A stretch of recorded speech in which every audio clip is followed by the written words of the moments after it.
जिनके पाप कर्मों की कालमा काई कर्मों पर लदी होती है, वो सत्संग से वंचित रह जाते हैं। सत्संग उनका छूट जाता है।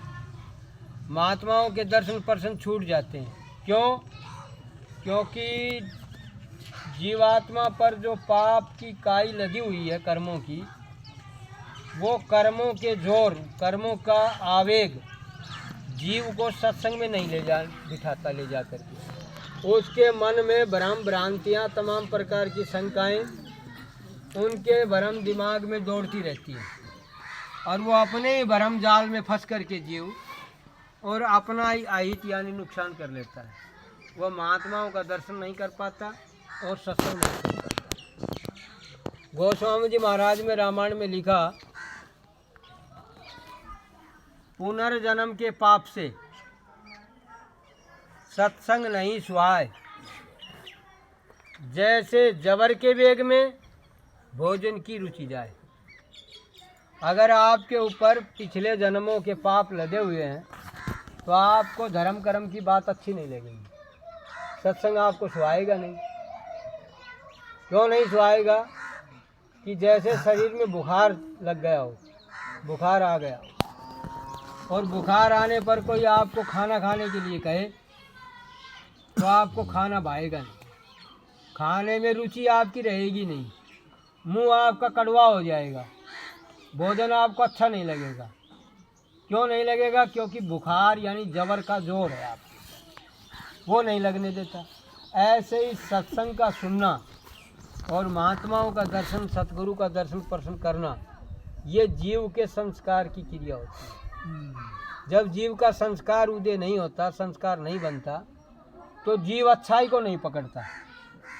और जब बुरे संस्कार, तो देखो मन मैला, तन मैला, बुद्धि मैली, चित्त अंत मैला, अंतकरण मैला। जब शरीर में सारी क्रियाएं मैली हैं, तो जब मैलाई शरीर में छाई हुई है, तो काम, क्रोध, मोह, लोभ और अहंकार ये उज्जवल रहते हैं, प्रज्वलित रहते हैं। शरीर में इनका राज रहता है।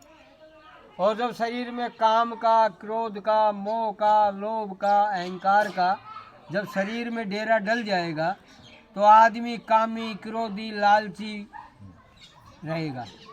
और कामी, क्रोधी, लालची इनसे ना भक्ति होय, भक्ति करे कोई सूरमा, जात वर्ण कुल को। ये भक्ति जो रास्ता है, भक्ति जो मार्ग है, ये सूरमाओं पहलवानों का काम है, धर्म कर्म से जुड़े हुए लोगों का काम है। अन्याय, अत्याचार, पाप कर्म से जुड़े हुए लोगों का काम भक्ति करना नहीं। महात्माओं ने कहा, जब आप किसी संत सदगुरु की तलाश करके, किसी संत महात्मा फकीर के दर्शन दीदार करके जब आप साधना भक्ति भजन करने लगोगे, तो आपके अंदर जो शरीर में ये पांचों दुश्मन जो प्रबल हैं, काम, क्रोध, मोह, लोभ, अहंकार, ये धीरे धीरे धीरे धीरे आपकी भक्ति से, आपके तप से, आपके जप से, आपके संयम से, आपके नियम से ये धीरे धीरे धीरे धीरे कमजोर पड़ने लगेंगे।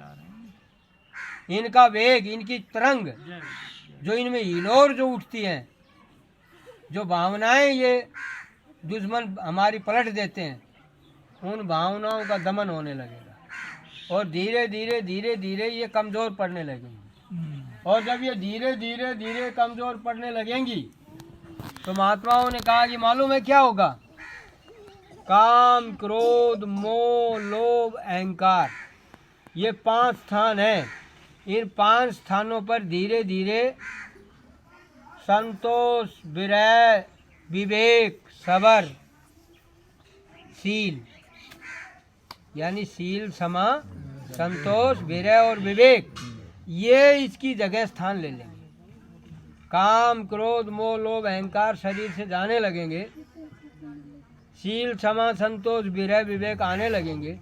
और जब शरीर में शील, क्षमा, संतोष, विरय, विवेक जब आ जाएंगे, तो आदमी चोरी नहीं करेगा, आदमी मक्कारी नहीं करेगा, आदमी में दया आ जाएगी, किसी के गर्दन पर छुरी नहीं रखेगा, भाई भाई का अड़फेगा नहीं, एक दूसरे को कोई परेशान करेगा नहीं। ये जब आएंगे तो मानववाद आ जाएगा। यानी मानव शरीर जो हम आपको मिला है, ये मनुष्य तन आप हमको मिला है, ये मनुष्य शरीर मानव है, मानव का शरीर है, ये दानव का नहीं है, ये मानव का शरीर है। और इसमें जब मानवता आ जाएगी, मानवीय गुण जब इसमें आ जाएंगे तो ये मानुषता में आने लगेगा और ये मानव ही महामानव हो जाएगा और दानवता इसकी खत्म हो जाएगी।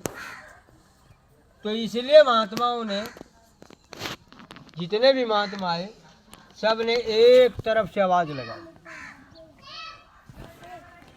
छोटा बड़ा, ऊंच जाति का, नीच जाति का, पढ़ा लिखा अनपढ़, गरीब यतीम मोहताज,